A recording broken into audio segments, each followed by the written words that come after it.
중국이 세계 1위 초강대국이 되려면 반드시 한국을 배워야 한다. 이 문장은 중국의 한 유명 저널리스트가 출판한 책에 실린 표현으로 중국 사회를 넘어 중국 중심 문명관을 굳게 믿어온 한 서양 학자의 시선까지 완전히 뒤흔들었습니다. 그 책은 한국의 기술이나 자원이 아니라 국가 위기 앞에서 개인이 먼저 움직이는 단결심을 그 이유로 지목했습니다.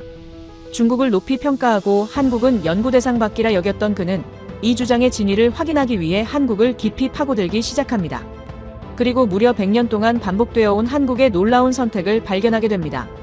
왜 한국은 위기 앞에서 전혀 다른 나라가 되는 걸까요? 국제학회 토론장에서 한 서양 학자의 문명 이론이 무너진 결정적 순간을 지금부터 살펴보겠습니다. 어디서 듣고 계신가요? 구독과 좋아요 잊지 마세요. 안녕하세요. 저는 에드워드 밀러입니다. 런던 정치경제대학에서 동양 문명을 연구해온 지 17년째였죠. 오늘 제가 선 곳은 제네바 국제회의장 2층 세미나홀이었습니다. 세션 제목은 동양 국가의 위기 대응 비교 연구였습니다. 좌장인 프랑스 출신 사회학자 장 피에르가 개회사를 마치고 첫 번째 발표자를 호명했어요. 미국 컬럼비아 대학의 리처드 김 교수였죠.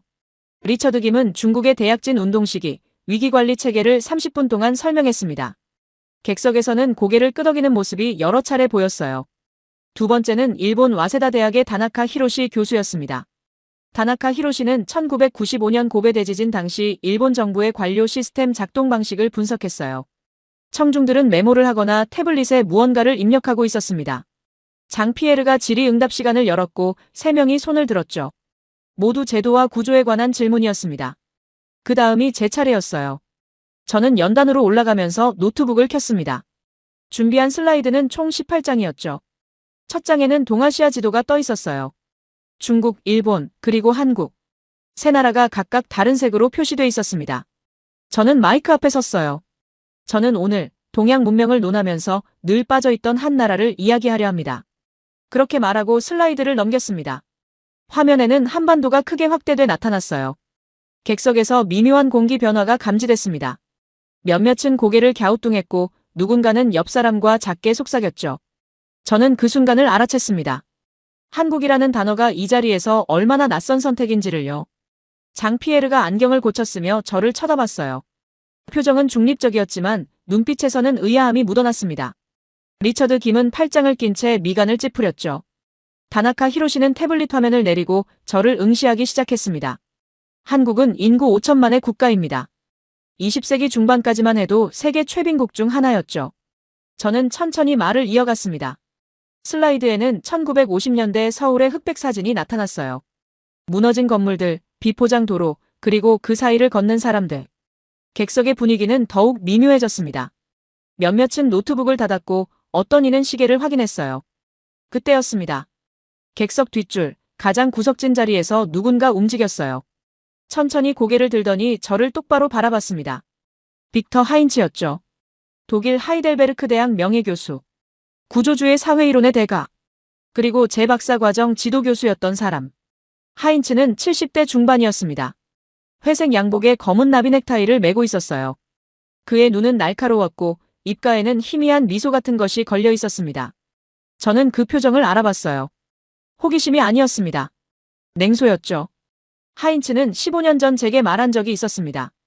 동양 연구에서 중국과 일본을 제외한 나머지는 변수일 뿐이라고요. 한국은 그저 두 문명 사이에 낀 완충지대에 불과하다고 했어요. 저는 그때 그 말에 반박하지 못했습니다. 증거가 없었으니까요. 하지만 지금은 달랐습니다. 저는 다음 슬라이드로 넘어갔어요. 화면에는 간단한 질문 하나가 떠올랐습니다. 국가 위기 앞에서 누가 먼저 움직이는가? 그 아래 3개의 선택지가 있었어요. 정부, 기업, 시민.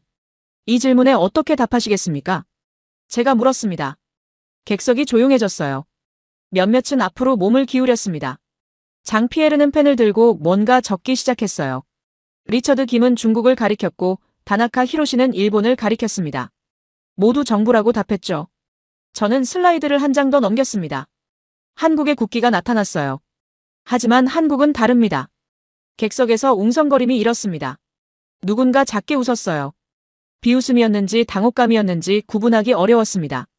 저는 그 소리를 무시하고 계속 말했어요. 이 나라에서는 시민이 먼저 움직입니다. 정부보다 기업보다 빠르게요. 뒷줄에서 낮은 목소리가 들렸습니다. 독일어였어요. 비현실적이군. 하인츠의 목소리였습니다. 저는 그를 똑바로 쳐다봤어요. 하인츠도 저를 응시하고 있었습니다. 그의 손가락이 팔걸이를 천천히 두드리기 시작했죠. 규칙적이고 느린 리듬이었습니다. 저는 시선을 거두고 다시 객석을 향했어요. 제가 오늘 보여드릴 건 이론이 아닙니다. 데이터도 아니에요. 슬라이드를 넘겼습니다. 화면이 검게 변했어요. 그리고 흰 글씨 하나만 떠올랐습니다. 역사. 저는 역사를 보여드리려 합니다. 반복되는 역사를요. 장피에르가 펜을 내려놓았습니다. 리처드 김은 고개를 갸우뚱했어요. 다나카 히로시는 팔짱을 풀고 앞으로 몸을 기울였습니다. 객석 203명의 시선이 저에게 쏠려 있었어요. 하인츠만이 움직이지 않았습니다. 저는 그를 다시 한번 봤어요. 하인츠는 팔짱을 낀 채 의자 등받이에 몸을 기댄 상태였습니다. 그의 얼굴에는 아무런 감정도 드러나지 않았어요. 하지만 저는 알았죠. 그가 지금 무엇을 생각하고 있는지. 구조가 없으면 행동도 없다. 제도가 없으면 질서도 없다. 그게 하인츠의 이론이었습니다. 30년 동안 그가 주장해온 핵심이었죠. 국가란 시스템이고 시민은 그 시스템의 부품일 뿐이라는 논리. 저 역시 그렇게 배웠어요. 그렇게 믿었습니다. 하지만 한국은 달랐습니다. 저는 다음 슬라이드로 넘어갔어요. 화면에는 연도 하나만 적혀 있었습니다. 1907년.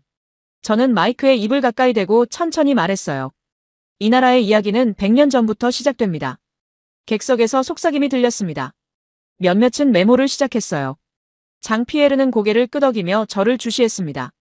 저는 슬라이드를 그대로 둔 채 말을 이어갔어요. 1907년 이 나라는 빚을 지고 있었습니다.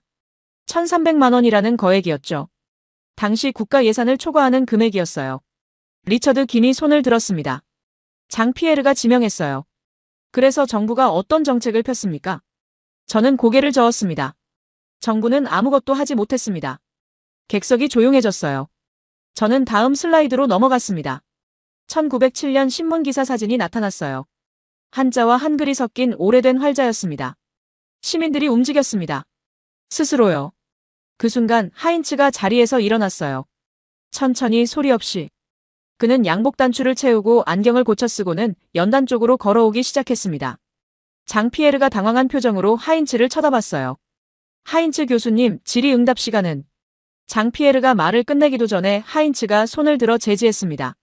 하인츠는 연단 바로 앞까지 왔어요. 객석의 모든 시선이 우리 둘에게 쏠렸습니다. 저는 숨을 고르고 하인츠를 마주봤죠. 하인츠는 저를 몇 초간 응시했습니다. 그의 눈빛은 차가웠어요. 입가에는 미소가 걸려 있었지만 그건 온기 없는 미소였습니다. 그가 천천히 입을 열었어요. 에드워드. 하인츠가 제 이름을 불렀습니다. 목소리는 낮고 단단했어요. 객석이 숨을 죽였습니다. 저는 마이크를 내려놓고 하인츠를 똑바로 쳐다봤어요. 15년 만입니다, 교수님. 제가 먼저 말했습니다. 하인츠는 고개를 끄덕였어요. 그리고 객석을 향해 천천히 몸을 돌렸습니다. 그의 움직임은 느리고 신중했어요. 연단 앞에 선 그는 마이크 없이 말을 시작했습니다. 목소리는 낮았지만 충분히 명확했죠. 자네답지 않군, 에드워드. 그 말이 홀 안을 채웠습니다. 객석에서 작은 웅성거림이 일었어요. 저는 연단에 그대로 서서 하인츠를 쳐다봤습니다. 심장이 빠르게 뛰고 있었어요. 하인츠는 저를 훑어보더니 천천히 고개를 저었습니다. 학문은 감동이 아니라 구조로 설명해야지. 그 순간 객석의 분위기가 바뀌었습니다. 몇몇은 고개를 끄덕였어요. 리처드 김은 팔짱을 끼고 하인츠를 주시했고 다나카 히로시는 펜을 내려놨습니다. 장피에르가 마이크를 켜려 했지만 하인츠가 손짓으로 제지했어요. 저는 그 자리에 선 채 하인츠를 마주봤습니다. 입안이 바짝 말랐어요. 손바닥에서 땀이 났습니다. 하지만 시선은 떨어뜨리지 않았어요. 하인츠는 양복 주머니에서 안경 케이스를 꺼냈습니다. 천천히 안경을 닫기 시작했어요. 저는 그 습관을 알고 있었습니다. 15년 전 박사학위 최종 심사 때였어요. 저는 중국 명나라 조공체계를 주제로 논문을 썼습니다. 240페이지였죠. 하인츠는 제 논문을 읽고 말했어요. 구조가 보이지 않는다고. 감정이 너무 많다고요. 저는 그날 3번 수정 지시를 받았습니다. 논문의 절반을 다시 써야 했어요. 하인츠가 안경을 다시 썼습니다. 객석을 향해 걸으며 입을 열었어요. 여러분. 하인츠의 목소리가 홀을 가득 채웠습니다. 마이크 없이도 충분히 큰 소리였어요. 그는 천천히 걸으며 객석을 둘러봤습니다. 지금 우리가 본 건 흥미로운 제안입니다.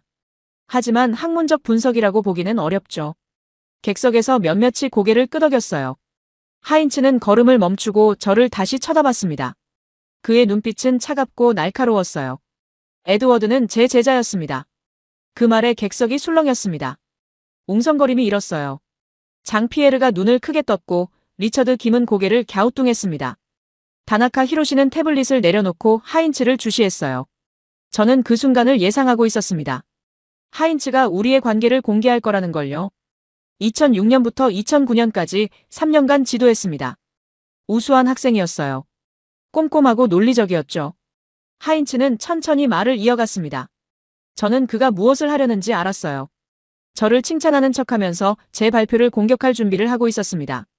그런데 오늘은 그때의 에드워드가 아니더군요. 하인츠가 스크린을 가리켰어요. 한반도 지도가 여전히 화면에 떠 있었습니다. 그는 고개를 저으며 말했습니다. 국가 위기 대응을 논하면서 역사적 일화만 제시하는 건 학문이 아닙니다. 객석이 조용해졌어요. 모두가 하인츠와 저를 번갈아 쳐다봤습니다. 저는 주먹을 꽉 쥐었어요. 손톱이 손바닥에 박혔습니다. 하인츠는 연단 쪽으로 몇 걸음 더 다가왔어요. 한국이라는 나라를 보십시오. 하인츠가 객석을 향해 말했습니다. 그의 목소리는 차분했지만 강했어요. 확신에 찬 목소리였습니다. 인구 5천만. GDP 세계 10위권. 하지만 민주주의 역사는 70년도 안 됩니다. 객석에서 누군가 노트북을 열었습니다. 키보드 치는 소리가 들렸어요. 하인츠는 멈추지 않았습니다. 법치 시스템은 여전히 불안정하죠. 부패 인식 지수를 보면 선진국 중 하위권입니다. 하인츠가 손가락으로 스크린을 가리켰어요. 제도가 약한 나라입니다. 구조가 취약하죠. 그래서 시민들이 감정에 의존하는 겁니다. 그 말이 제 가슴을 찔렀습니다. 감정에 의존한다는 표현. 하인츠는 항상 그렇게 말했어요. 제도가 약한 나라일수록 비합리적이라고. 체계가 없다고요. 저는 15년 전 그 말을 그대로 받아들였습니다. 하지만 지금은 달랐어요. 하인츠가 연단 바로 앞까지 왔습니다. 그는 저를 똑바로 쳐다봤어요. 에드워드, 자네는 구조주의를 배웠어요. 국가는 시스템이라고. 제도가 시민을 움직인다고 말이야. 하인츠의 목소리가 낮아졌습니다. 하지만 더 강해졌어요. 그런데 오늘 자네는 뭘 보여줬나? 시민이 먼저 움직인다고. 그건 낭만주의야. 학문이 아니지. 객석에서 고개를 끄덕이는 사람들이 보였습니다. 리처드 김도 동의하는 표정이었어요. 다나카 히로시는 뭔가를 메모하고 있었습니다. 저는 목구멍이 조여오는 걸 느꼈어요. 교수님. 저는 마이크를 들었어요. 목소리가 떨리지 않도록 애썼습니다. 하인츠가 저를 쳐다봤어요. 객석도 조용해졌습니다. 질문 하나만 드리겠습니다. 하인츠는 대답하지 않았어요. 그저 저를 응시했습니다. 팔짱을 낀 채였죠. 저는 천천히 숨을 들이쉬고 말했습니다. 제도가 약하면 시민이 움직이지 못한다고 하셨습니다. 하인츠가 고개를 끄덕였어요.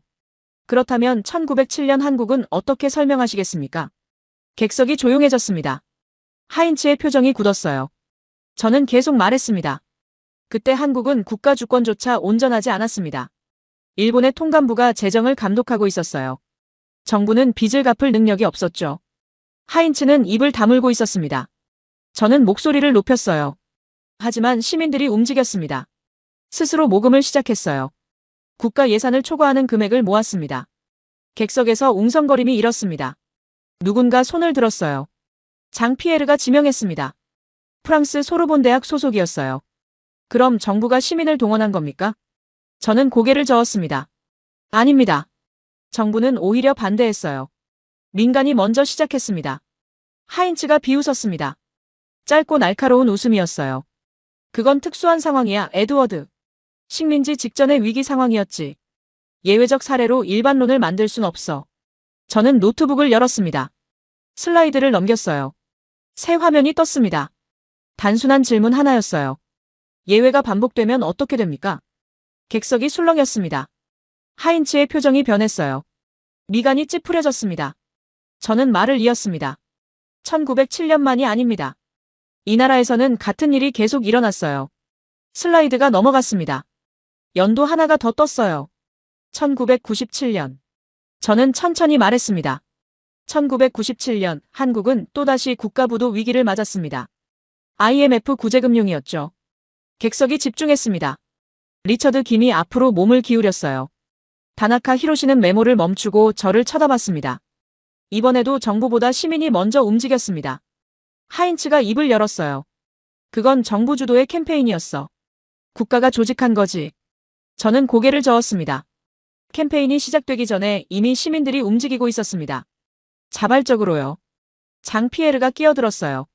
밀러 교수, 구체적인 증거가 있습니까? 저는 슬라이드를 넘겼습니다. 1997년 신문 기사들이 나타났어요. 날짜가 선명하게 찍혀 있었습니다. 정부 발표는 12월 3일이었습니다. 하지만 시민들의 금기부는 11월 말부터 이미 시작됐어요. 객석에서 놀란 표정들이 보였습니다. 하인츠는 팔짱을 풀고 안경을 고쳐 썼어요. 저는 계속 말했습니다. 교회에서, 사찰에서 개인적으로 금을 모으기 시작했습니다. 조직이 없었어요. 명령도 없었죠. 하인츠가 손을 들었습니다. 그래도 그건 정부의 틀 안에서 일어난 일이야. 제도가 만든 환경에서 시민이 반응한 거지. 저는 하인츠를 똑바로 쳐다봤어요. 그렇다면 교수님, 제도가 약한 나라에서 어떻게 300만 명이 움직였습니까? 침묵이 흘렀습니다. 5초, 10초. 하인츠는 대답하지 않았어요. 그는 입을 다물고 저를 응시했습니다. 표정이 굳어 있었어요. 저는 슬라이드를 한 장 더 넘겼습니다. 숫자 하나가 크게 떴어요. 227톤. 그 아래 작은 글씨가 있었습니다. 금모금 총량. 227톤의 금입니다. 교수님, 제도가 약한 나라에서 어떻게 가능했습니까? 객석이 숨을 죽였습니다. 하인츠는 여전히 서 있었어요. 그의 손이 미세하게 떨리고 있었습니다. 저는 마지막으로 말했습니다. 1907년과 1997년. 90년의 시간 차이가 있습니다. 하지만 같은 일이 일어났어요. 장 피에르가 펜을 들었습니다. 리처드 김은 고개를 갸우뚱했어요. 다나카 히로시는 뭔가를 검색하기 시작했습니다. 객석 전체가 술렁이고 있었어요. 하인츠는 연단 앞에 선 채 움직이지 않았습니다. 그는 저를 쳐다보고 있었어요. 15년 전 박사 심사 때처럼. 하지만 이번엔 달랐습니다. 그의 눈빛에 확신이 흔들리고 있었어요. 저는 노트북을 닫았습니다. 그리고 조용히 말했습니다. 다음 증거를 보여드리겠습니다. 저는 잠시 숨을 고르고 객석을 둘러봤습니다. 203명이 저를 쳐다보고 있었어요. 하인츠는 연단 앞에 서서 팔짱을 낀 채 저를 응시하고 있었습니다. 그의 표정은 여전히 굳어 있었어요. 입술은 얇게 다물어져 있었고 턱 근육이 미세하게 떨리고 있었습니다. 장 피에르는 펜을 들고 뭔가를 적고 있었고 리처드 김과 다나카 히로시는 앞으로 몸을 기울인 상태였습니다. 저는 노트북을 다시 열었습니다. 손가락이 약간 떨렸어요. 심장이 빠르게 뛰고 있었습니다. 하지만 목소리는 흔들리지 않도록 애썼어요. 증거를 보여드리기 전에 한 권의 책을 소개하겠습니다. 슬라이드가 넘어갔어요. 화면에는 책 표지가 나타났습니다. 빨간색 배경에 노란 글씨였어요. 중국어 제목이 크게 적혀 있었고 그 아래 한글 번역이 작게 표시됐습니다. 중국인은 한국인보다 무엇이 부족한가? 저자 이름이 그 아래 있었습니다. 장하오밍. 중국의 유명 저널리스트였죠. 객석에서 웅성거림이 일었습니다. 몇몇은 그 이름을 아는 듯 했어요. 리처드 김이 고개를 끄덕였고 앞줄에 앉은 한 중국인 연구자가 뭔가를 중얼거렸습니다. 다나카 히로시는 즉시 태블릿을 열어 검색하기 시작했어요. 저는 천천히 말을 이어갔습니다. 이 책은 2005년에 출간됐습니다. 중국이 세계 1위 초강대국이 되려면 무엇을 배워야 하는지 분석한 저서죠. 하인츠가 코웃음을 쳤습니다. 짧고 날카로운 소리였어요. 그는 손을 들어 안경을 고쳤으며 고개를 저었습니다. 저는 그를 쳐다봤어요. 하인츠는 비웃는 표정으로 말했습니다. 저널리스트가 쓴 대중서를 학회에서 인용하나, 에드워드. 객석에서 몇몇이 웃었습니다. 작은 웃음이었지만 분명했어요. 특히 뒷줄에서 들리는 웃음소리가 컸습니다. 저는 순간 얼굴이 뜨거워지는 걸 느꼈어요. 하지만 침착함을 유지했습니다. 저는 차분하게 대답했어요. 장하오밍은 20년 이상 동아시아 경제를 취재한 전문 기자입니다. 이 책은 중국에서 베스트셀러였어요. 출간 당시 100만 부 이상 팔렸습니다. 하인츠의 웃음이 멈췄어요. 그의 미간이 찌푸려졌습니다. 저는 슬라이드를 넘겼어요. 책의 목차가 나타났습니다. 여러 장으로 나뉘어 있었지만 저는 그중 한 장을 레이저 포인터로 가리켰습니다. 특히 기업관을 비교한 장이 흥미롭습니다. 객석이 조용해졌어요. 웅성거림이 멈췄습니다. 모두가 스크린을 주시하고 있었어요. 저는 다음 슬라이드로 넘어갔습니다. 책의 한 문단이 확대돼 나타났어요. 중국어 원문과 한글 번역이 함께 표시됐습니다. 저는 천천히 또박또박 읽기 시작했습니다. 중국인은 기업의 존재 목적을 이윤의 극대화로 봅니다. 침묵이 흘렀습니다. 5초쯤 지났을 때 객석 중간쯤에서 누군가 고개를 끄덕이는 모습이 보였어요. 저는 멈추지 않고 계속 읽었습니다. 일본인은 최고 품질의 상품 생산에 있다고 봅니다. 다나카 히로시가 펜을 들었습니다. 그는 뭔가를 적기 시작했어요. 장 피에르도 메모를 시작했습니다. 객석의 시선이 모두 스크린에 고정돼 있었어요. 저는 마지막 문장을 읽었습니다. 이 문장을 위해 여기까지 온 거였습니다. 하지만 한국인은 국가와 사회의 발전이 기업의 존재 목적이라고 봅니다. 기업은 국가 발전의 도구로 인식됩니다. 객석에서 술렁임이 일었습니다. 누군가 작게 중얼거렸어요. 믿을 수 없다는 표정들이었습니다. 앞줄의 한 프랑스 연구자가 옆 사람에게 뭔가를 속삭였어요. 리처드 김은 펜을 들고 화면을 응시하며 뭔가를 적기 시작했습니다. 저는 그 순간을 놓치지 않았어요. 객석 여러분, 이건 한 저널리스트의 의견이 아닙니다. 제 목소리가 홀을 채웠습니다. 웅성거림이 잦아들었어요. 이건 20년간 현장을 취재한 결과입니다. 수백 명의 기업인을 인터뷰한 분석이죠. 하인츠가 손을 들었어요. 그의 얼굴이 붉어져 있었습니다. 그건 이념적 해석일 뿐이야. 하인츠의 목소리가 홀을 채웠습니다. 그는 연단 쪽으로 한 걸음 더 다가왔어요. 저와의 거리가 3미터도 안 됐습니다.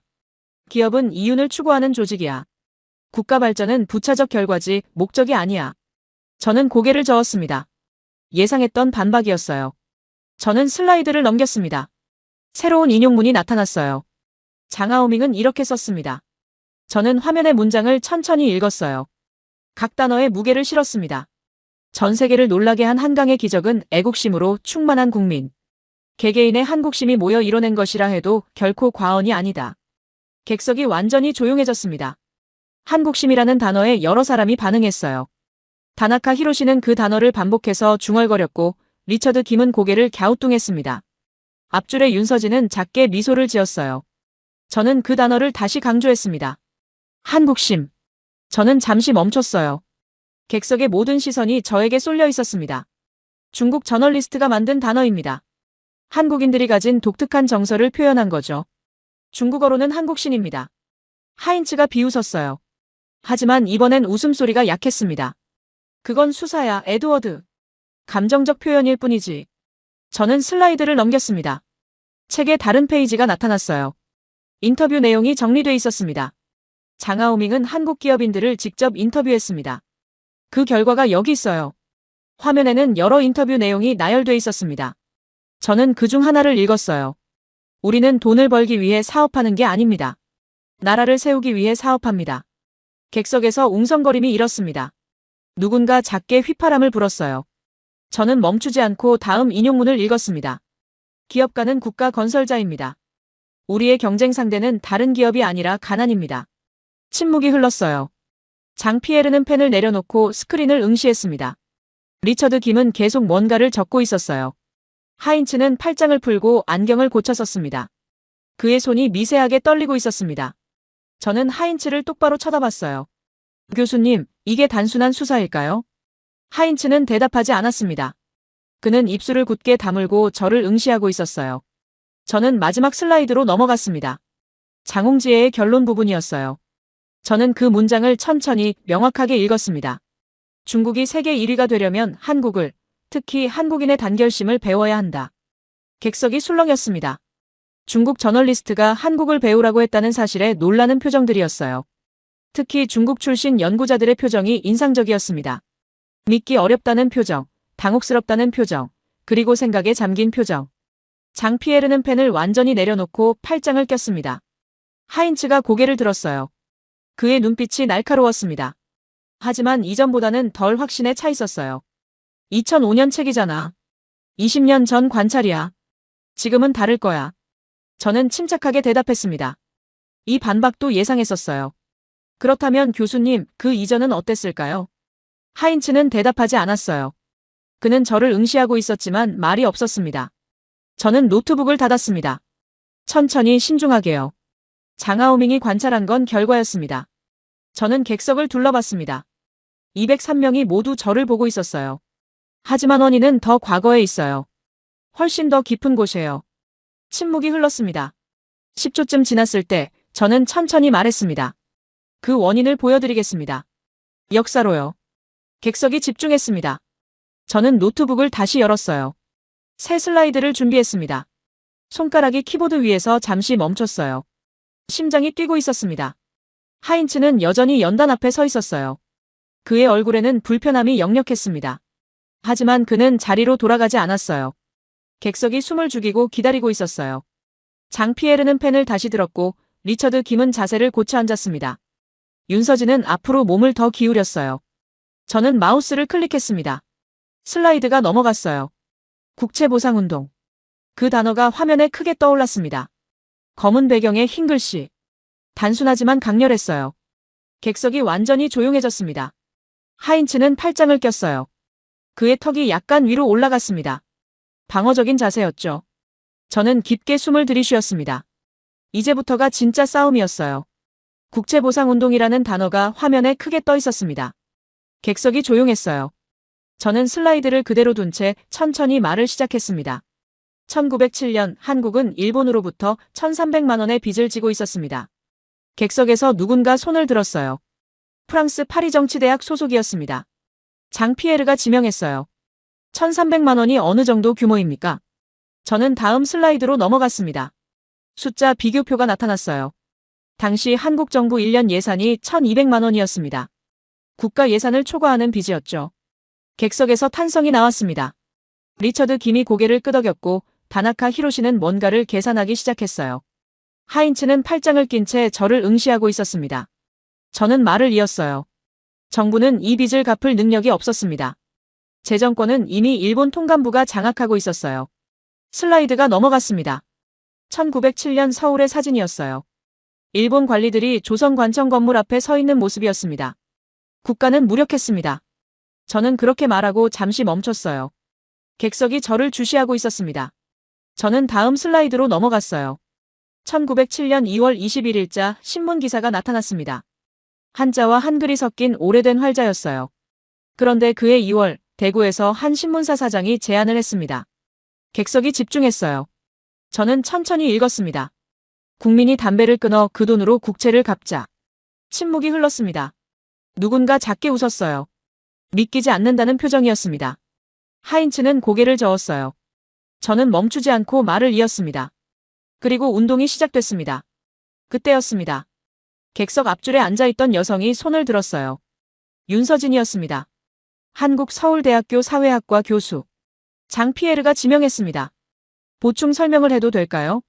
장피에르가 고개를 끄덕였어요. 윤서진이 일어섰습니다. 그녀는 태블릿을 들고 천천히 말하기 시작했어요.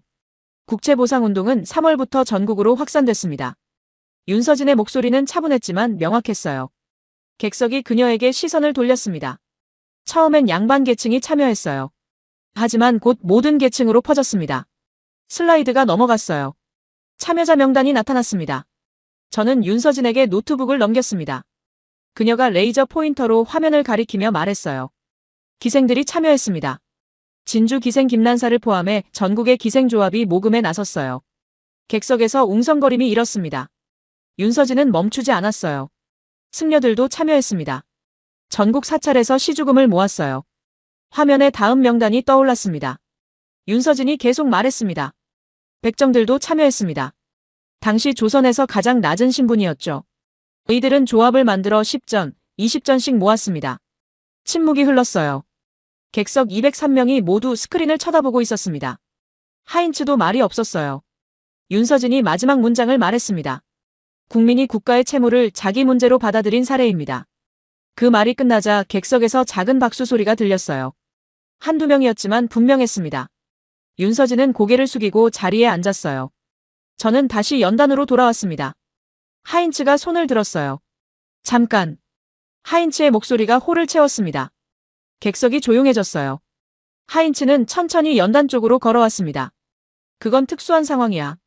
하인츠가 말했습니다. 그의 목소리는 낮았지만 강했어요. 식민지가 되기 직전의 위기 상황이었지. 국가 존망이 걸린 순간이었어. 객석에서 몇몇이 고개를 끄덕였습니다. 하인츠는 계속 말했어요. 극단적 위기에서는 평소와 다른 행동이 나타나는 법이야. 그걸 일반화할 순 없어. 저는 하인츠를 쳐다봤습니다. 그의 논리는 예상했던 것이었어요. 저는 침착하게 대답했습니다. 그렇다면 교수님, 질문 하나 드리겠습니다. 하인츠가 저를 쳐다봤어요. 저는 슬라이드를 넘겼습니다. 참여 인원 통계가 나타났어요. 이 운동에 몇 명이나 참여했을까요? 객석이 조용해졌습니다. 저는 숫자를 읽었어요. 기록에 남은 것만 30만 명입니다. 당시 인구가 1300만이었으니 성인 남성 기준으로 10% 이상이었어요. 하인츠의 표정이 굳었습니다. 저는 계속 말했어요. 신분과 직업이 달랐습니다. 지역도 달랐어요. 하지만 같은 행동을 했습니다. 장 피에르가 펜을 들었습니다. 리처드 김은 고개를 갸우뚱했어요. 저는 목소리를 높였습니다. 이게 단순히 위기 상황의 반응일까요? 하인츠는 대답하지 않았어요. 그는 입을 다물고 저를 응시하고 있었습니다. 저는 다음 슬라이드로 넘어갔어요. 모금 기간이 표시됐습니다. 운동은 6개월간 지속됐습니다. 1907년 2월부터 8월까지요. 객석에서 누군가 손을 들었습니다. 일본 교토대학 소속이었어요. 장 피에르가 지명했습니다. 결과는 어땠습니까? 빚을 갚았습니까? 저는 고개를 저었습니다. 일본 통감부가 운동을 탄압했습니다. 신문사를 폐간시켰어요. 주동자들을 체포했습니다. 침묵이 흘렀어요. 저는 천천히 말을 이었습니다. 그래도 모금은 계속됐습니다. 8월까지 이어졌어요. 슬라이드가 넘어갔습니다. 최종 모금액이 나타났어요. 총 23만 원이 모였습니다. 객석에서 탄성이 나왔습니다. 누군가 휘파람을 불었어요. 저는 덧붙였습니다. 목표액의 2%도 안 되는 금액이었습니다. 실패한 운동이었죠. 하인츠가 비웃었어요. 그것 봐. 실패했잖아. 감정만으로는 아무것도 해결할 수 없어. 저는 하인츠를 똑바로 쳐다봤습니다. 교수님. 제 목소리가 조용했지만 명확했어요. 저는 지금 성공을 이야기하는 게 아닙니다. 객석이 집중했어요. 저는 계속 말했습니다. 저는 행동을 이야기하고 있습니다. 30만 명이 움직였다는 사실을요. 하인츠는 입을 다물었어요. 저는 슬라이드를 넘겼습니다. 1907년 기생 김난사의 편지가 확대돼 나타났어요. 한글로 적힌 편지였습니다. 저는 그중 한 문장을 읽었어요. 나라가 없으면 나도 없다. 침묵이 흘렀습니다. 10초쯤 지났을 때 윤서진이 다시 손을 들었어요. 장 피에르가 지명했습니다. 윤서진이 일어서서 말했어요. 의들에게 국가는 제도가 아니었습니다. 윤서진의 목소리가 홀을 채웠습니다. 국가는 그들 자신이었습니다. 객석에서 작은 박수 소리가 또 들렸어요. 이번엔 조금 더 많았습니다. 하인츠는 연단 앞에 서서 팔짱을 낀 채 스크린을 응시하고 있었어요. 그의 얼굴은 굳어 있었습니다. 저는 노트북을 닫지 않았습니다. 다음 슬라이드를 준비했어요. 객석이 숨을 죽이고 기다리고 있었습니다. 1907년만이 아닙니다. 제가 말했습니다. 하인츠가 고개를 들었어요. 90년 후 같은 일이 다시 일어났습니다. 슬라이드가 넘어갔습니다. 새로운 연도가 화면에 떠올랐어요. 1997년이라는 숫자가 화면에 크게 떠올랐습니다. 객석이 술렁였어요. 리처드 김이 앞으로 몸을 기울였고 다나카 히로시는 펜을 들었습니다. 하인츠는 연단 앞에 선 채 저를 응시하고 있었어요. 그의 표정은 여전히 굳어 있었습니다. 저는 천천히 말을 시작했습니다. 1997년 11월 한국은 외환 보유고가 바닥났습니다. 슬라이드가 넘어갔어요. 그래프가 나타났습니다. 급격하게 하락하는 곡선이었어요. 39억 달러. 그게 11월 말 한국이 가진 외환 전부였습니다. 객석에서 누군가 작은 소리로 중얼거렸어요. 저는 계속 말했습니다. 단기 외채는 300억 달러를 넘었습니다. 갚을 방법이 없었어요. 장 피에르가 손을 들었습니다. IMF 구제금융 상황이군요. 저는 고개를 끄덕였어요. 슬라이드를 넘겼습니다. 신문 헤드라인들이 나타났어요. 국가부도, 경제위기, 모라토리엄. 검은 글씨들이 화면을 가득 채웠습니다. 12월 3일, 정부는 IMF에 구제금융을 신청했습니다. 하인츠가 팔짱을 풀었어요. 그는 한 발 앞으로 나서며 말했습니다. 그때 정부가 국민에게 금 모으기를 독려했지. 국가주도 캠페인이었어. 객석에서 몇몇이 고개를 끄덕였습니다. 저는 하인츠를 똑바로 쳐다봤어요. 교수님, 날짜를 확인하시겠습니까? 저는 슬라이드를 넘겼습니다. 타임라인이 나타났어요. 11월 말부터 12월 초까지 날짜별로 정리된 표였습니다. 정부의 공식 금모으기 캠페인 발표는 1998년 1월 5일이었습니다. 객석이 조용해졌어요. 저는 레이저 포인터로 타임라인을 가리켰습니다. 하지만 시민들의 금기부는 이미 11월 말부터 시작됐어요. 하인츠의 표정이 굳었습니다. 저는 다음 슬라이드로 넘어갔어요. 1997년 11월 신문 기사들이 나타났습니다. 11월 25일 부산의 한 교회에서 신도들이 금반지를 모았습니다. 11월 28일 서울의 한 사찰에서 불자들이 금목걸이를 기부했어요. 객석에서 웅성거림이 일었습니다. 리처드 김은 뭔가를 검색하기 시작했고 다나카 히로시는 메모를 하고 있었어요. 저는 목소리를 높였습니다. 12월 1일 한 주부가 방송국에 전화를 걸었습니다. 금을 기부하고 싶다고요. 슬라이드가 넘어갔어요. KBS 뉴스 화면 캡처였습니다. 날짜가 선명하게 찍혀 있었어요. 1997년 12월 1일. 방송국은 당황했습니다. 준비된 캠페인이 없었으니까요. 하지만 전화는 계속 걸려왔어요. 하인츠가 손을 들었습니다. 그건 언론이 부추긴 거야. 방송이 보도하니까 사람들이 따라한 거지. 저는 고개를 저었어요. 첫 전화는 보도 이전이었습니다. 방송국 직원도 놀랐어요. 시민들이 먼저 움직이고 있었으니까요. 객석에서 작은 탄성이 나왔습니다. 저는 슬라이드를 넘겼어요. 12월 한 달간의 기부 기록이 나타났습니다. 12월 한 달 동안 정부 발표도 없었고 공식 캠페인도 없었습니다. 하지만 기부는 계속됐어요. 장 피에르가 펜을 내려놓았습니다. 그는 스크린을 응시하고 있었어요. 저는 계속 말했습니다. 1998년 1월 5일 정부가 뒤늦게 공식 캠페인을 발표했습니다. 시민들의 움직임을 보고 나서요. 하인츠의 얼굴이 붉어졌습니다. 그는 목소리를 높였어요. 그래도 결국 정부가 조직한 거잖아. 제도 안에서 일어난 일이야. 저는 침착하게 대답했습니다. 그렇다면 이번엔 식민지도 강요도 아니었습니다. 그 말이 끝나자 객석이 술렁였습니다. 하인츠는 입을 다물었어요. 저는 목소리를 낮췄습니다. 1907년은 국가존망의 위기였습니다. 교수님 말씀처럼 특수 상황이었죠. 객석이 조용해졌어요. 모두가 저를 주시하고 있었습니다. 하지만 1997년은 달랐습니다. 국가가 망하는 건 아니었어요. 경제 위기였을 뿐이죠. 저는 슬라이드를 넘겼습니다. 1997년 한국의 GDP 그래프가 나타났어요. 한국은 이미 세계 1대 1위 경제대국이었습니다. 민주화도 이뤄진 상태였어요. 하인츠가 팔짱을 꼈습니다. 그는 아무 말도 하지 않았어요. 저는 계속 말했습니다. 제도도 있었습니다. 법도 있었고 시스템도 있었어요. 하지만 시민들은 그 시스템을 기다리지 않았습니다. 객석 앞줄에서 윤서진이 손을 들었어요. 장 피에르가 지명했습니다. 윤서진이 일어서서 말했어요. 당시 제 나이가 15이었습니다. 윤서진의 목소리가 홀을 채웠습니다. 객석이 그녀에게 집중했어요. 우리 어머니는 결혼 반지를 꺼내셨어요. 아버지는 손목시계를 내놓으셨죠. 누가 시킨 것도 아니었습니다. 침묵이 흘렀습니다. 윤서진이 계속 말했어요. 그냥 당연한 일이었습니다. 나라가 어려우니까요. 윤서진이 자리에 앉았습니다. 객석에서 작은 박수 소리가 들렸어요. 저는 슬라이드를 넘겼습니다. 참여 인원 통계가 나타났어요. 총 350만 명이 참여했습니다. 객석에서 놀란 표정들이 보였어요. 누군가 휘파람을 불었습니다. 저는 숫자를 다시 강조했어요. 350만 명입니다. 교수님, 당시 인구의 7%였어요. 하인츠는 대답하지 않았습니다. 그는 연단 앞에 서서 스크린을 응시하고 있었어요. 표정이 굳어 있었습니다. 저는 다음 슬라이드로 넘어갔어요. 금모금 총량이 나타났습니다. 227톤의 금이 모였습니다. 객석이 술렁였습니다. 리처드 김이 계산기를 두드렸어요. 다나카 히로시는 고개를 저으며 뭔가를 적고 있었습니다. 저는 덧붙였습니다. 당시 시세로 21억 달러였습니다. 장 피에르가 안경을 벗었습니다. 그는 렌즈를 닦으며 물었어요. 그 돈으로 위기를 해결했습니까? 저는 고개를 저었습니다. 아닙니다.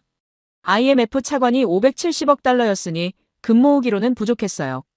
하인츠가 비웃었습니다. 그것 봐. 결국 실패했잖아. 저는 하인츠를 똑바로 쳐다봤어요. 교수님, 저는 지금 성공과 실패를 논하는 게 아닙니다. 객석이 집중했습니다. 저는 목소리를 높였어요.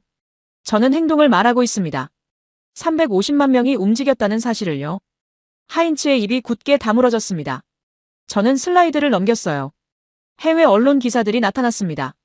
CNN, BBC, 뉴욕타임스. 모두 1998년 1월과 2월 기사들이었어요. 해외 언론은 이렇게 보도했습니다. 저는 BBC 기사 제목을 읽었어요. 한국인들이 스스로 국가를 구하려 한다. 객석에서 작은 탄성이 나왔습니다. 저는 CNN 기사도 읽었어요. 이건 정부 정책이 아니다. 시민의 자발적 운동이다. 침묵이 흘렀습니다. 저는 마지막 슬라이드로 넘어갔어요. 숫자 하나만 크게 떠올랐습니다. 90년. 객석이 조용했어요. 저는 천천히 말했습니다. 1907년부터 1997년까지 90년입니다. 두 세대가 지났어요. 왕조는 사라졌고 식민지를 겪었고 전쟁을 치렀고 민주화를 이뤘습니다. 하인츠는 여전히 서 있었어요.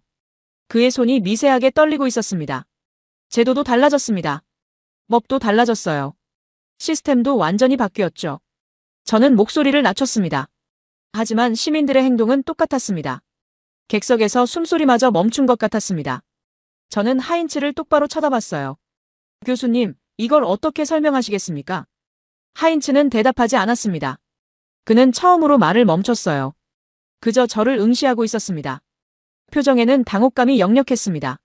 저는 노트북을 닫지 않았습니다. 다음 슬라이드를 준비했어요. 그리고 24년 후 또다시 같은 일이 일어났습니다. 객석이 술렁였습니다. 저는 슬라이드를 띄웠어요. 2021년이라는 숫자가 화면에 크게 떠올랐습니다. 객석의 술렁임이 커졌어요. 하인츠는 연단 앞에 선 채 팔짱을 낀 상태였습니다. 그의 얼굴은 굳어 있었어요.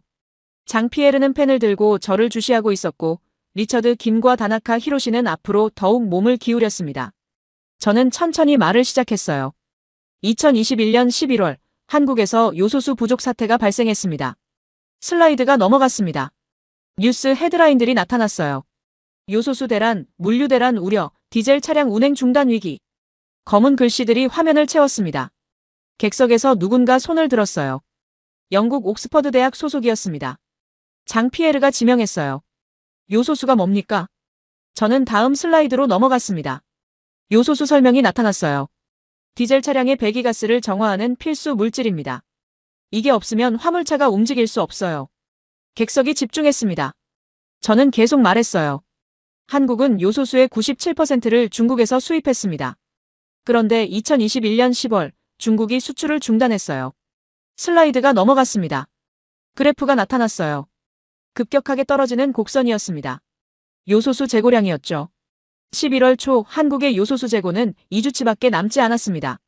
하인츠가 손을 들었어요. 그의 목소리는 여전히 단단했습니다. 그래서 정부가 대책을 발표했겠지. 저는 고개를 저었습니다. 정부는 11월 8일에야 첫 대책회의를 열었습니다. 슬라이드를 넘겼어요. 타임라인이 나타났습니다. 날짜별로 정리된 표였어요. 하지만 그 전에 이미 시민들이 움직이고 있었습니다. 객석이 조용해졌어요. 저는 레이저 포인터로 타임라인을 가리켰습니다. 11월 2일 부산의 한 화물차 기사가 자신이 사둔 요소수를 동료에게 나눠줬습니다. 11월 4일 경기도의 한 시민이 소방서에 요소수를 기부했어요. 하인츠의 표정이 굳었습니다. 저는 목소리를 높였어요. 11월 6일 밤 11시 42분입니다. 슬라이드가 넘어갔습니다. CCTV 캡처 화면이었어요. 흑백 영상이었습니다. 경기도 어느 소방서 앞. 한 남성이 차에서 내리는 모습이 보였어요. 시간 기록이 화면 우측 상단에 선명하게 찍혀 있었습니다. 저는 영상을 재생했습니다. 남성은 트렁크를 열었어요. 플라스틱 통 2개를 꺼냈습니다. 무거워 보였어요. 그는 천천히 걸어서 소방서 정문 앞에 그것을 내려놓았습니다. 그리고 주위를 한번 둘러보더니 빠르게 차로 돌아갔어요. 차는 곧 사라졌습니다. 영상은 32초였습니다. 객석이 숨을 죽이고 영상을 지켜봤어요. 영상이 끝나자 침묵이 흘렀습니다. 저는 천천히 말했어요. 이 사람은 누구인지 밝혀지지 않았습니다. 슬라이드가 넘어갔습니다. 다른 CCTV 화면이 나타났어요. 이번엔 서울의 한 119 안전센터 앞이었습니다. 역시 밤이었어요. 같은 날 밤 서울에서도 똑같은 일이 일어났습니다. 영상을 재생했어요. 또 다른 사람이 요소수통을 내려놓고 사라지는 장면이었습니다. 이번에도 이름을 밝히지 않았어요. 객석에서 작은 탄성이 나왔습니다. 저는 다음 슬라이드로 넘어갔어요. 전국 지도가 나타났습니다. 빨간 점들이 여러 곳에 찍혀 있었어요. 11월 한 달 동안 전국 127곳에서 익명 기부가 있었습니다. 객석이 술렁였습니다. 리처드 김이 뭔가를 계산하고 있었고 다나카 히로시는 고개를 저으며 메모를 하고 있었어요. 저는 레이저 포인터로 지도를 가리켰습니다. 서울, 부산, 대구, 광주, 대전, 인천. 대도시만이 아니었어요. 작은 도시들에서도 기부가 있었습니다. 하인츠가 끼어들었어요. 그건 언론 보도 때문이야. 방송에서 위기를 보도하니까 사람들이 반응한 거지. 저는 준비한 답변을 말했습니다. 교수님, 첫 번째 기부는 11월 2일이었습니다. 슬라이드를 넘겼어요. 뉴스 타임라인이 나타났습니다. 하지만 언론이 본격적으로 보도하기 시작한 건 11월 5일부터였어요. 하인츠의 입이 굳게 다물어졌습니다. 저는 계속 말했어요. 시민들이 먼저 알아챘습니다. 화물차 기사들이 요소수를 구하지 못하는 걸 보고 소방차가 멈출 수 있다는 걸 깨닫고 스스로 움직이기 시작했어요. 객석 앞줄에서 윤서진이 손을 들었습니다. 장피에르가 지명했어요. 윤서진이 일어서서 말했습니다. 당시 요소수 가격이 폭등했습니다. 윤서진의 목소리가 홀을 채웠어요. 객석이 그녀에게 집중했습니다. 평소 리터당 1만 원이던 게 3만 원, 4만 원까지 올랐어요. 그런데도 사람들은 비싼 가격에 사서 기부했습니다. 침묵이 흘렀습니다. 윤서진이 계속 말했어요. 이름을 밝히지 않고요. 모상을 요구하지 않고요. 윤서진이 자리에 앉았습니다. 객석에서 작은 박수 소리가 들렸어요. 저는 슬라이드를 넘겼습니다. 기부 물품 사진들이 나타났어요. 요소수만이 아니었습니다. 저는 사진들을 하나씩 가리켰어요. 식료품, 마스크, 손 소독제, 소방서나 경찰서에 필요한 물건들을 사람들이 놓고 갔습니다. 장피에르가 펜을 내려놓았습니다. 그는 안경을 벗고 렌즈를 닦으며 물었어요. 그래서 위기가 해결됐습니까? 저는 고개를 저었습니다. 아닙니다. 정부가 11월 말 중국과 협상해서 수입을 재개했어요. 시민들의 기부만으로는 부족했습니다. 하인츠가 비웃었어요. 그것 봐. 결국 실패했잖아. 정부가 해결한 거야. 저는 하인츠를 똑바로 쳐다봤습니다. 교수님, 저는 지금 성공과 실패를 논하는 게 아닙니다. 저는 행동의 속도를 말하고 있습니다. 하인츠는 대답하지 않았어요.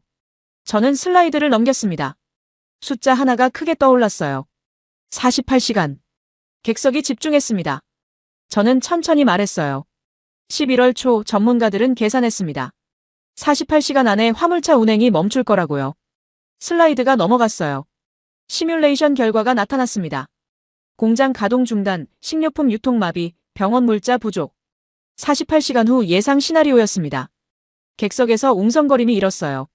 저는 계속 말했습니다. 정부는 대책회의를 열었습니다. 기업들은 긴급 수입을 논의했어요. 하지만 시민들은 이미 움직이고 있었습니다. 저는 하인츠를 쳐다봤어요. 교수님, 1907년과 1997년에는 시간이 있었습니다. 몇 달, 몇 주의 시간이요? 하인츠는 팔짱을 낀 채 저를 응시하고 있었어요.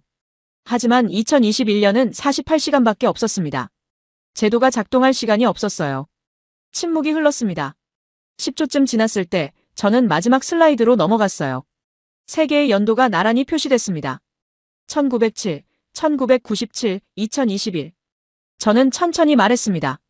114년입니다. 객석이 숨을 죽였어요. 저는 각 연도를 레이저 포인터로 가리키며 말했습니다. 1907년 국가는 식민지 직전이었습니다. 1997년 국가는 경제 위기였어요. 2021년 국가는 선진국이었습니다. 저는 포인터를 내려놓았어요. 상황이 달랐습니다. 시대가 달랐어요.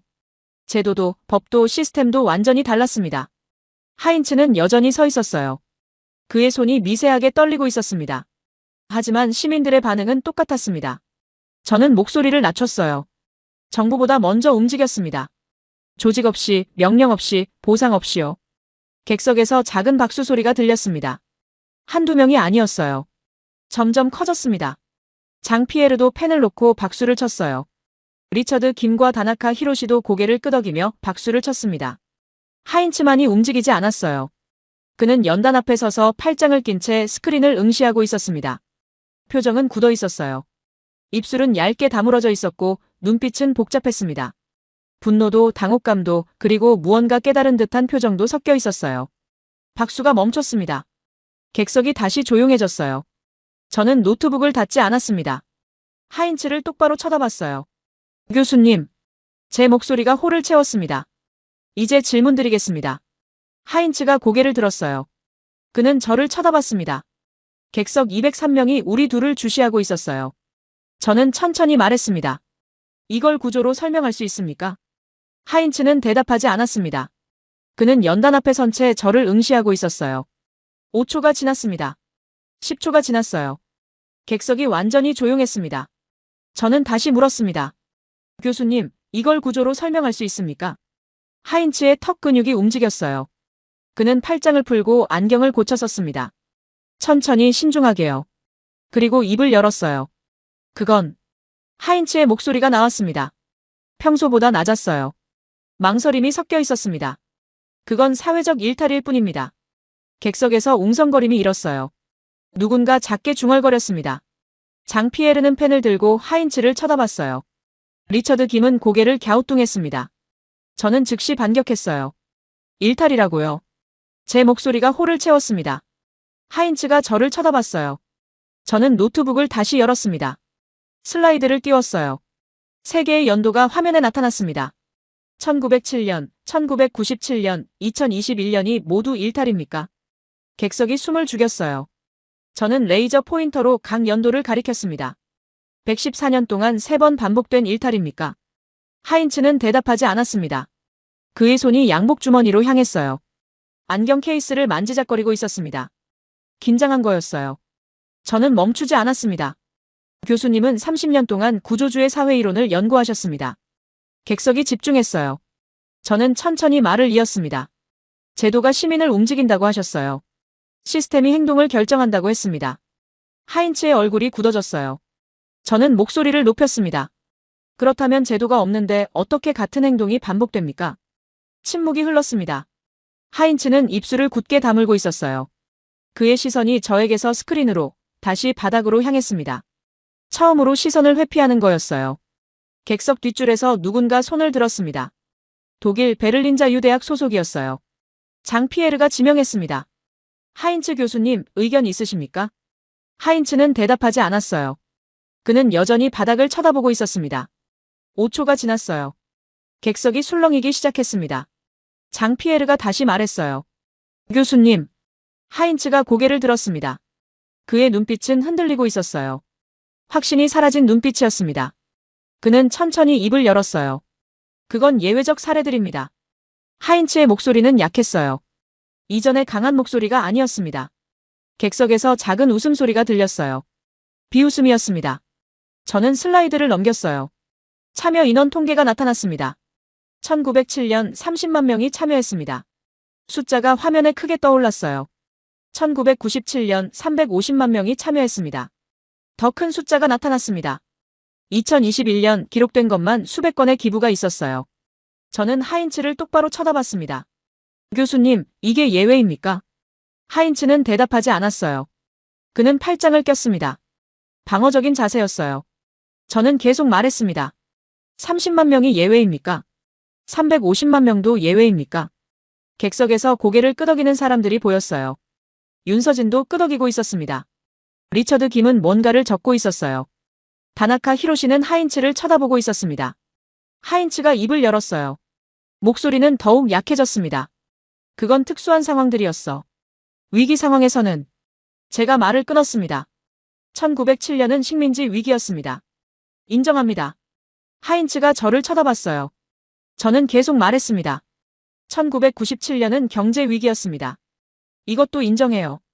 하인츠의 표정이 약간 풀렸어요. 저는 목소리를 높였습니다. 하지만 2021년은 어떻습니까? 슬라이드가 넘어갔어요. 2021년 한국의 GDP 그래프가 나타났습니다. 2021년 한국은 세계 10위 경제대국이었습니다. 1인당 GDP 3만 달러를 넘었어요. OECD 회원국이었습니다. 객석이 집중했어요. 저는 계속 말했습니다. 민주주의 국가였습니다. 법치국가였어요. 제도가 갖춰진 선진국이었습니다. 저는 하인츠를 쳐다봤어요. 요소수 부족이 국가 존망의 위기였습니까? 하인츠는 대답하지 않았습니다. 저는 더 강하게 물었어요. 화물차가 며칠 멈추는 게 식민지 위기나 국가 부도와 같습니까? 침묵이 흘렀습니다. 하인츠의 얼굴이 붉어졌어요. 그는 입을 다물고 있었습니다. 객석에서 작은 박수 소리가 들렸어요. 한두 명이 쳤습니다. 저는 마지막 슬라이드로 넘어갔어요. 세 가지 상황이 비교돼 나타났습니다. 1907년 국가존망, 1997년 경제붕괴, 2021년 물류불편. 저는 각 항목을 가리켰습니다. 위기의 크기가 다릅니다. 하지만 시민의 반응은 똑같았어요. 객석에서 웅성거림이 일었습니다. 장피에르가 마이크를 켰어요. 밀러 교수님, 그렇다면 교수님의 결론은 무엇입니까? 저는 잠시 멈췄습니다. 객석 203명이 저를 쳐다보고 있었어요. 하인츠도 저를 응시하고 있었습니다. 그의 눈빛은 복잡했어요. 분노도 당혹감도 그리고 무언가 인정하고 싶지 않은 표정도 섞여 있었습니다. 저는 천천히 말했어요. 이건 제도가 아닙니다. 하인츠의 손이 떨렸어요. 이건 문화입니다. 객석에서 작은 탄성이 나왔습니다. 저는 목소리를 높였어요. DNA입니다. 정서입니다. 한국심입니다. 하인츠가 고개를 저었어요. 약하게, 천천히요. 그는 입을 열려 했습니다. 하지만 말이 나오지 않았어요. 그는 다시 입을 다물었습니다. 객석 앞줄에서 윤서진이 손을 들었습니다. 장피에르가 지명했어요. 윤서진이 일어섰습니다. 보충하겠습니다. 윤서진의 목소리가 홀을 채웠어요. 그녀는 태블릿을 들고 말했습니다. 한국인에게 국가는 제도가 아닙니다. 국가는 자기 자신이에요. 객석이 조용해졌습니다. 윤서진이 계속 말했어요. 기업이 망하면 다른 기업에 가면 됩니다. 하지만 나라가 망하면 갈 곳이 없어요. 침묵이 흘렀습니다. 윤서진이 마지막 문장을 말했습니다. 그래서 움직이는 겁니다. 명령 없이, 조직 없이, 보상 없이요. 윤서진이 자리에 앉았어요. 객석에서 박수가 터져나왔습니다. 이번엔 많은 사람이 쳤어요. 장피에르도 리처드 김도 다나카 히로시도 박수를 쳤습니다. 하인츠만이 움직이지 않았습니다. 그는 연단 앞에 선 채 팔짱을 낀 상태였어요. 고개는 약간 숙여져 있었습니다. 시선은 바닥을 향하고 있었어요. 입술은 얇게 다물어져 있었고 턱 근육이 미세하게 떨리고 있었습니다. 박수가 멈췄습니다. 객석이 다시 조용해졌어요. 하인츠가 천천히 고개를 들었습니다. 그는 저를 쳐다봤어요. 15년 만에 처음으로 그의 눈빛에 패배가 보였습니다. 저는 노트북을 닫지 않았습니다. 마지막 슬라이드를 준비했어요. 객석이 숨을 죽이고 기다리고 있었습니다. 저는 천천히 말했습니다. 교수님, 한 가지만 더 말씀드리겠습니다. 하인츠는 대답하지 않았어요. 그저 저를 응시하고 있었습니다. 저는 슬라이드를 띄웠습니다. 질문 하나가 화면에 크게 떠올랐어요. 질문 하나가 화면에 크게 떠올랐습니다. 검은 배경에 흰 글씨였어요. 단순하지만 강렬했습니다. 100년 동안 반복된 예외라면 그건 문화이자 DNA 아닙니까? 객석이 완전히 조용해졌습니다. 203명이 모두 스크린을 쳐다보고 있었어요. 하인츠도 화면을 응시하고 있었습니다. 그의 입술이 미세하게 떨리고 있었어요. 저는 천천히 말을 시작했습니다. 교수님은 30년 동안 구조주의를 연구하셨습니다. 제 목소리가 홀을 채웠어요. 하인츠가 고개를 돌려 저를 쳐다봤습니다. 제도가 시민을 움직인다고 하셨어요. 시스템이 행동을 결정한다고요. 하인츠는 대답하지 않았습니다. 저는 계속 말했어요. 그런데 한국에서는 제도 이전에 시민이 움직입니다. 슬라이드가 넘어갔어요. 세 개의 사건이 나란히 표시됐습니다. 1907년 국제보상운동, 1997년 금모으기운동, 2021년 요소수 기부. 저는 각 사건을 레이저 포인터로 가리켰습니다. 세 번 모두 정부보다 빨랐습니다. 객석이 집중했어요. 세 번 모두 조직이 없었습니다. 리처드 김이 고개를 끄덕였어요. 세 번 모두 보상이 없었습니다. 다나카 히로시가 메모를 하고 있었습니다. 그런데도 같은 행동이 반복됐습니다. 저는 포인터를 내려놓았어요. 그리고 하인츠를 똑바로 쳐다봤습니다. 교수님, 이걸 제도로 설명할 수 있습니까? 침묵이 흘렀습니다. 5초, 10초, 15초. 하인츠는 대답하지 않았어요. 그는 팔짱을 낀 채 바닥을 쳐다보고 있었습니다. 그의 어깨가 미세하게 떨리고 있었어요. 장피에르가 마이크를 켰습니다. 하인츠 교수님. 하인츠가 고개를 들었어요. 그의 얼굴은 창백했습니다. 입술은 굳게 다물어져 있었어요. 그는 천천히 고개를 저었습니다. 대답이 아니었어요. 포기였습니다. 객석에서 웅성거림이 일었습니다. 독일 베를린 자유대학의 한 교수가 일어섰어요. 장피에르가 지명했습니다. 밀러 교수님, 그렇다면 다른 나라에서도 이런 일이 가능합니까? 저는 잠시 생각했습니다. 그리고 솔직하게 대답했어요. 모르겠습니다. 객석이 술렁였어요. 저는 계속 말했습니다. 저는 한국만 연구했습니다. 다른 나라의 사례는 여러분이 더 잘 아실 거예요. 리처드 김이 손을 들었습니다. 장 피에르가 지명했어요. 중국에서는 본 적이 없습니다. 이런 자발적 움직임을요. 다나카 히로시도 손을 들었습니다. 일본도 마찬가지입니다. 정부가 먼저 움직이고 시민이 따라갑니다. 프랑스 소르본 대학의 한 교수가 일어섰어요. 유럽도 그렇습니다. 시민단체가 조직하고 캠페인이 시작되고 그 다음에 참여가 이루어지죠. 객석이 술렁였습니다. 여러 사람이 고개를 끄덕이고 있었어요. 저는 천천히 말했습니다. 그렇다면 한국은 특별합니다. 윤서진이 손을 들었어요. 장 피에르가 지명했습니다. 윤서진이 일어서서 말했어요. 특별한 게 아닙니다. 윤서진의 목소리가 홀을 채웠어요. 다를 뿐입니다. 객석이 조용해졌습니다. 윤서진이 계속 말했어요. 서양의 시민은 권리를 주장합니다. 동양의 시민은 의무를 다하죠. 하지만 한국의 시민은 국가를 자기 자신으로 여깁니다. 침묵이 흘렀어요. 윤서진이 마지막 문장을 말했습니다. 그래서 움직이는 겁니다. 당연한 일로 여기며요. 윤서진이 앉았습니다. 객석에서 박수가 터져나왔어요. 이번엔 거의 모든 사람이 쳤습니다. 장 피에르도 리처드 김도 다나카 히로시도 심지어 객석 뒷줄의 사람들도 박수를 쳤어요. 하인츠만이 움직이지 않았습니다. 그는 연단 앞에 선 채 고개를 숙이고 있었어요. 팔짱을 낀 상태였습니다. 그의 어깨가 작게 떨리고 있었어요. 30년 동안 쌓아온 이론이 무너지는 순간이었습니다. 박수가 멈췄습니다. 장 피에르가 마이크를 켰어요. 밀러 교수님, 결론을 말씀해 주시겠습니까? 저는 고개를 저었습니다. 결론은 없습니다. 객석이 술렁였어요. 저는 슬라이드를 마지막 장으로 넘겼습니다. 질문 하나만 떠 있었어요. 국가란 무엇인가? 저는 천천히 말했습니다. 저는 오늘 답을 드리러 온 게 아닙니다. 객석이 집중했어요. 저는 질문을 던지러 왔습니다. 저는 화면에 질문을 가리켰어요. 국가는 제도일까요? 아니면 정서일까요? 침묵이 흘렀습니다. 저는 계속 말했어요. 시스템일까요? 아니면 문화일까요?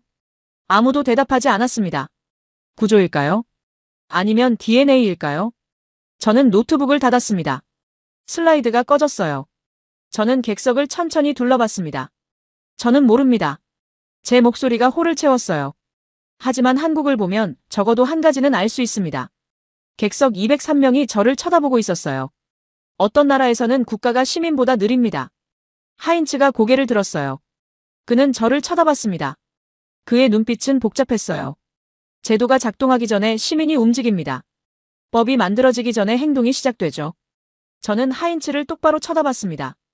교수님, 이게 일탈입니까? 아니면 문화입니까? 하인츠는 대답하지 않았습니다. 그는 입을 다물고 저를 응시하고 있었어요. 몇 초가 지났습니다. 그리고 천천히, 아주 천천히, 그는 고개를 숙였습니다. 인정이었습니다. 객석에서 작은 탄성이 나왔어요.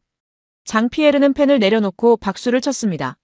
리처드 김도, 다나카 히로시도, 윤서진도 박수를 쳤어요. 점점 더 많은 사람이 박수를 치기 시작했습니다. 하인츠는 박수 속에서 천천히 자리로 돌아갔습니다. 그의 걸음은 무거웠어요. 그는 뒷줄 구석자리에 앉았습니다. 고개를 숙인 채였어요. 박수가 멈췄습니다. 장 피에르가 마이크를 켰어요. 밀러 교수님, 감사합니다. 질의응답 시간을 갖겠습니다. 여러 손이 올라갔어요. 저는 한 명씩 지명했습니다. 미국 연구자, 프랑스 연구자, 중국 연구자. 질문이 쏟아졌어요. 한국의 교육 시스템은 어떤가? 가족 구조는 어떤가? 역사적 트라우마가 영향을 미치는가? 저는 솔직하게 대답했습니다. 아는 것은 답하고 모르는 것은 모른다고 했어요. 질의응답은 30분 동안 이어졌습니다. 마지막 질문이 나왔어요. 일본 교토대학의 한 교수였습니다. 밀러 교수님, 그렇다면 한국은 앞으로도 이럴까요? 저는 잠시 생각했습니다. 그리고 대답했어요. 모르겠습니다. 하지만 114년 동안 3번 반복됐다면 아마도 계속될 겁니다. 객석에서 고개를 끄덕이는 사람들이 보였어요. 장 피에르가 마이크를 켰습니다. 오늘 세션을 마치겠습니다. 밀러 교수님께 다시 한번 박수 부탁드립니다. 객석에서 박수가 터져나왔어요. 저는 고개를 숙였습니다. 박수 소리가 홀을 가득 채웠어요. 사람들이 하나둘 일어나기 시작했습니다.